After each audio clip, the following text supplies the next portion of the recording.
Let me guess, आप एक लड़के हो और आपकी एज 14 से 30 साल के बीच में कहीं है।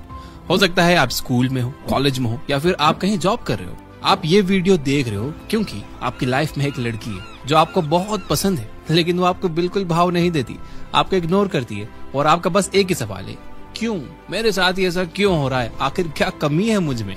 जिसका आंसर प्रीटी सिंपल है कि तुझ में कोई कमी नहीं है दोस्त, कमी दुनिया में है। कमी हाई वैल्यू मैन की, जो चाहे तो तू भी बन सकता है, क्योंकि अगर तू एक हाई वैल्यू मैन होता तो तू उस लड़की को चेस नहीं करता, बल्कि वो तेरे पीछे भागती और वो तुझे नहीं बल्कि तू उसे इग्नोर कर रहा होता, क्योंकि एक हाई वैल्यू मैन यही करता है। पर यहाँ सवाल आता है, क्यों एक हाई वैल्यू मैन ये सब क्यों करेगा।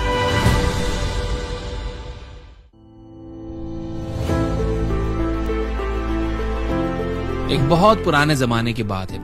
एक गांव था और उस गांव में एक यंग लड़का था जो बहुत एम्बिशियस था। उसे अपनी जिंदगी में कुछ बड़ा करना था और इसी रीजन की वजह से उसके गांव के लोग उसे पसंद करते थे, उसकी तारीफ करते थे, बिकॉज वो स्ट्रांग और टैलेंटेड भी था। सब गांव वालों की वो उम्मीद था कि वो आगे जाकर कुछ बड़ा करेगा और गांव के हालात को बेहतर करेगा। वो यंग लड़का भी काफी कॉन्फिडेंट था और हमेशा चौड़ा होकर चलता था। बट ये कॉन्फिडेंस ऐसे ही नहीं आया था।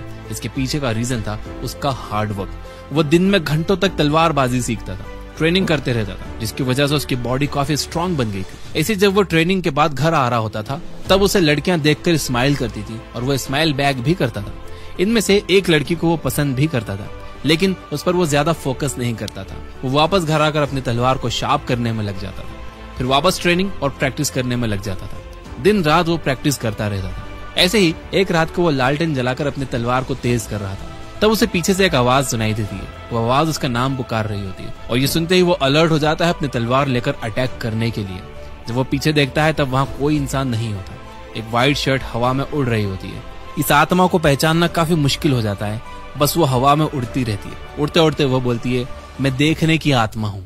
उस लड़के को यह बात समझ में नहीं आती और वो डरता भी नहीं है और अपनी तलवार उठाकर उससे पूछता है कि वो कौन है और उसे क्या चाहिए। तभी वो आत्मा बोलती है, मुझे कुछ नहीं चाहिए, मैं बस तुम्हें अपनी पावर्स दिखाना चाहती हूँ। मैं स्पिरिट ऑफ सीइंग हूँ जो तुम्हें वो सारी चीजें दिखा सकती हूँ जो तुम देखना चाहते हो। वो लड़का ये सुनकर कंफ्यूज हो जाता है और बोलता है, क्या तुम मुझे कुछ भी दिखा सकती हो? तो मुझे इस दुनिया की सबसे महंगी सोने की तलवार दिखाओ। फिर वो आत्मा उसको एक धुएं के जरिए वो सोने की तलवार दिखाती है, जिसे पकड़कर एक इंसान प्रैक्टिस कर रहा होता है। फिर वो धुआं गायब हो जाता है और जैसे ही वो लड़का ये देखते ही सोचता है कि ये तो बहुत इंटरेस्टिंग पावर है, उसके दिमाग में एक और आइडिया आता है जो कोई भी और यंग लड़के के दिमाग में आता है। वो आत्मा को बोलता है कि तुम मुझे ये दुनिया की सबसे ब्यूटीफुल लड़की दिखाओ।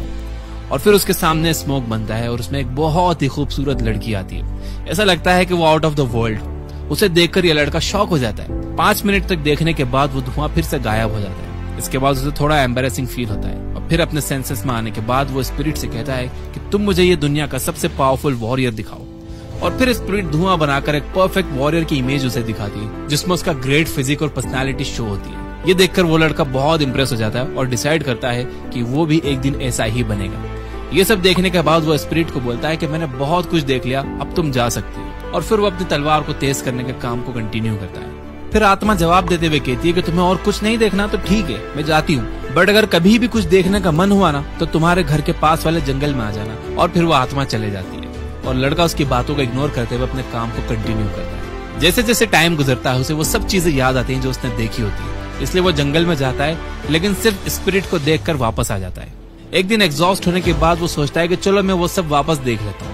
फिर वहां जाकर दुनिया की खूबसूरत जगहें, अपने पुराने दोस्त, खूबसूरत तरीन लड़कियां, ऐसे ही धीरे धीरे हफ्तों से महीनों में बदल गए और ये लड़का अपनी ट्रेनिंग से जल्दी घर आकर रोज उस स्पिरिट को बुलाकर चीजें देखने लगता था। और धीरे धीरे उसका ट्रेनिंग का टाइम कम होता गया। पहले वो 1 घंटा जल्दी घर आने लगा, फिर 2 घंटे जल्दी आने लगा, फिर 3 घंटे जल्दी घर आ जाता था। वो कई बार आकर स्पिरिट को बोलता था कि मुझे दिखाओ कि अच्छे वॉरियर्स कैसे फाइट करते हैं, और वही देखकर उनके जैसे फाइट करने का उसका सपना होता था। ऐसे ही उसमें चेंज आने लगा था। ट्रेनिंग के बाद गांव आते टाइम जब लड़कियां उसे देखकर स्माइल करती थी तो ये उनकी तरफ देखता भी नहीं था, क्योंकि उसने इतनी अट्रैक्टिव लड़कियां देख ली थी कि अब उसे अनरियलिस्टिक एक्सपेक्टेशंस हो गए थे। वो सोचता था कि उसे भी ऐसे ही एक बहुत ब्यूटीफुल लड़की मिलेगी और उसके साथ वो शादी कर लेगा। वो ऐसे ही उस स्पिरिट से काफी बार बैटल्स दिखाने के लिए कहता था और फिर उन बैटल्स में से एक फेवरेट को पिक करता था और उसके लिए चीयर भी करता था और उसके हारने पर सैड भी हो जाता था। ऐसे ये साइकिल चल रही थी और उसे ये करने में बहुत मजा आ रहा था। उसे इतना मजा आ रहा था कि उसने अपनी प्रैक्टिस का टाइम एकदम ना के बराबर कर दिया था। तलवार को शार्प करना भी छोड़ दिया था ऐसे ही कुछ साल निकल गए और उसकी तलवार पर ऐसे ही पड़े पड़े जंग लग गई, लेकिन उसे कुछ फर्क नहीं पड़ा था, बिकॉज जो उसे चाहिए था वो देख सकता था with the help of that spirit. ऐसे ही दूसरे वॉरियर्स को देखकर उसे जेलसी फील हो रही थी, क्योंकि अब वो उतना स्ट्रांग नहीं था कंपेयर टू अदर्स। एक टाइम के बाद उसे ऐसा लगने लगा कि वो वॉरियर बन ही नहीं सकता, और जो दूसरे बन रहे हैं वो उसके स्किल सेट से काफी आगे थे एज कम्पेयर टू हिम। ऐसा हो गया था कि वो जिन्हें अपना हीरो मानता था उनसे वो जेलस फील कर रहा था और उन्हें गालियां दे रहा था। अब जब वो रनिंग के लिए जाता था तब उसने ऑब्जर्व किया कि वो भाग भी नहीं पा रहा था, बॉडी जवाब दे रही थी और शील्ड भी हेवी लग रही थी और उसकी स्किल्स भी खत्म होने लग गई थी। ऐसे ही कई साल बीत गए और उसने अपने ड्रीम्स पर गिव अप कर दिया। उसे वॉरियर नहीं बनना था, वो सिर्फ बैटल्स देखता और उनमें ही लड़ने की कोशिश करता। ऐसे करते करते वो 30 साल का हो गया था, सिंगल, फ्रस्ट्रेटेड और nothing to be happy about in life. ऐसे ही एक बार रात के 12 बजे वो स्पिरिट उसे देखकर हंसने लगी। वो उसको देखकर शॉक हो गया, क्योंकि लास्ट 10 साल में वो स्पिरिट ने कोई इमोशन शो नहीं किए थे, बट आज वो हंस रही थी। फिर स्पिरिट ने कुछ ऐसा कहा कि वो सुनकर शॉक हो गया। उसने कहा, मेरा काम यहाँ खत्म हो चुका है। डरे हुए उस आदमी ने पूछा कि तुम ये क्या कह रही हो? फिर स्पिरिट ने हंसकर कहा, अब मुझे वो सीक्रेट रिवील कर देना चाहिए जो मैंने 10 साल से छुपा कर रखा था। असल में मैं एक डेविल हूँ, एक शैतान हूँ, और इस दुनिया में मैं डार्कनेस का रूट कॉज हूँ। आज रात इस गांव में एक शैतान अटैक करेगा, और प्रोफेसी में यह कहा गया था कि तुम उसी शैतान को हराने के लिए पैदा हुए थे। तुम इस दुनिया में ग्रेटेस्ट वॉरियर बन सकते थे, तुम इस दुनिया में डार्कनेस मिटाने वाले वॉरियर थे, बट अब देर हो चुकी है, अब तुम कुछ नहीं कर सकते। इस विलेज में जितने भी सोल्स हैं उनको हम हमारे साथ लेकर जाएंगे। ये सुनकर वो आदमी शॉक हो जाता है और पूछता है, 10 साल तुमने वेट क्यों किया? तुम तो 10 साल पहले ही मुझे मार सकती थी। तब उसने कहा, प्रोफेसी में कहा गया था कि तुम्हें इस दुनिया का कोई भी डेमन हरा नहीं सकता था, और मैं तो बस एक छोटी सी स्पिरिट हूँ, मैं तो तुम्हें टच भी नहीं कर सकती।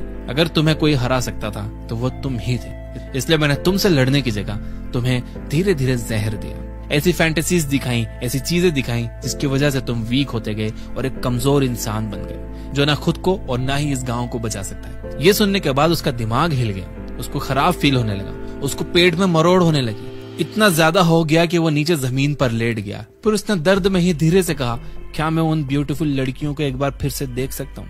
तब स्पिरिट ने हंसते हुए जवाब दिया, हाँ, हमेशा। ये कहानी शायद पुरानी लग सकती है, लेकिन ये पुरानी बिल्कुल नहीं है। मैं आपको नहीं समझाऊंगा, मैं आपको डिटेल्स नहीं बताऊंगा कि वो स्पिरिट कौन थी। अब तक आप समझ गए होंगे कि आपकी लाइफ में वो स्पिरिट, वो शैतान कौन है। तो आप मुझे कमेंट में बताओ कि इस कहानी का मतलब क्या है, कि आपकी लाइफ में वो शैतान, वो स्पिरिट कौन है।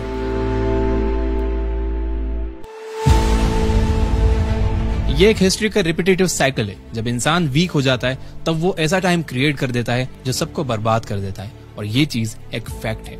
आज के टाइम में मैन फिजिकली और साइकोलॉजिकली वीक होते जा रहे हैं। आज से 30 साल पहले मैन अपने हाथ से जितना वेट लिफ्ट कर सकते थे, आज उससे 10 किलो कम लिफ्ट कर सकते हैं। शायद वेट लिफ्ट करना आप इतना इंपॉर्टेंट कंसिडर ना करें, तो एक और फैक्ट सुनिए। 1980s से लेकर मैन का टेस्टोस्टेरोन लेवल एवरी ईयर 1% से ड्रॉप होते जा रहा है। इसका मतलब करंट जनरेशन का टेस्टोस्टेरोन लेवल उनके पेरेंट्स के कंपैरिजन में 30 से 40% कम है। मैन अपने 20s में इरेक्टाइल डिस्फंक्शन जैसे प्रॉब्लम से सफर कर रहे हैं। डिप्रेशन भी बढ़ता जा रहा है। सुसाइड करने वालों में 80% मेल्स होते हैं। इनफैक्ट आज का मेल अपना गोल्स अचीव करने, सोशलाइज करने की जगह अपना टाइम वेस्ट कर रहे हैं, एडिक्शन जैसे पॉर्न और ड्रग्स में फंसकर। ये सारी चीजें बहुत ज्यादा प्रॉब्लम्स क्रिएट कर रही हैं और आगे जाकर और करेंगी। दुनिया भर में मेल इनफर्टिलिटी क्राइसिस बढ़ रही है। ईयर 1973 से लेकर 2011 तक मेल्स का स्पर्म काउंट 52.4% तक ड्रॉप हो चुका है। इसके पीछे का one of the main reason है ओवर स्टिमुलेशन। सेकंड रीजन है जिसकी वजह से ये हो रहा है, वो है पर्पसलेस मैन। अगस्त 2020 में ओनली फैंस नाम की एडल्ट वेबसाइट पर 1.2 मिलियन क्रिएटर्स थे, जिसमें मेनली फीमेल्स थी।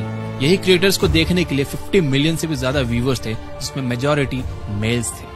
ओनली फैंस के फाउंडर टिमोथी स्टॉकली ने ये क्लेम किया है कि उनका user base 5 lakh users per day से बढ़ रहा है, यानी एवरी मंथ लाखों मेल्स इस वर्चुअल वर्ल्ड में पैसा उड़ा रहे हैं और वीक होते जा रहे हैं। सोशल मीडिया और पॉर्न की वजह से उन्हें अनरियलिस्टिक एक्सपेक्टेशंस होने लगे। ब्रेन को डोपामिन मिलने की वजह से उसे रियलाइज नहीं होता कि जो चीज हो रही है वो अच्छी है या नहीं। आप खुद से ये सवाल करना कि क्या इन रियल लाइफ कोई मॉडल है आपके सामने जो ऐसे पोज करेगी? ऑब्वियसली नहीं। ये सब चीजें फेक हैं, इसलिए खुद को चीट करना बंद करो और ये इमेजिनरी वर्ल्ड से बाहर निकलो, रियल वर्ल्ड में आओ और जो आपको चाहिए उसके लिए हार्ड वर्क करो।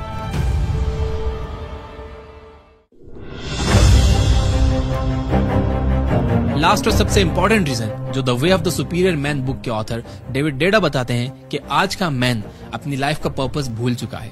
क्या है वो पर्पस? हर इंसान की लाइफ में 3 पर्पस होते हैं। पहला सर्वाइव करना, दूसरा रिप्रोड्यूस करना ताकि अपनी फैमिली आगे बढ़ सके, और तीसरा अपनी फैमिली और सोसाइटी के लिए कुछ मीनिंगफुल करना। हमारा एंसेस्टर यही 3 पर्पस को फुलफिल करने के लिए काम कर रहे थे, पर लास्ट 100 ईयर्स में हमारे पर्पस कहीं ना कहीं खो गए। मेजोरिटी ऑफ द मैन के लिए सर्वाइव करना बहुत आसान हो चुका है। वो अपने पेरेंट्स के घर में रहकर उन पर डिपेंडेंट रहते हैं, अपना टाइम एंजॉय करते हैं टीवी और इंटरनेट पर। फिजिकल नीड्स के लिए काफी सारी चीजें आपकी फिंगर टिप्स पर अवेलेबल हैं, जिससे वो एडिक्ट हो चुके हैं, और इतनी इजी अवेलेबिलिटी की वजह से कुछ डिफिकल्ट करने का मन ही नहीं करता।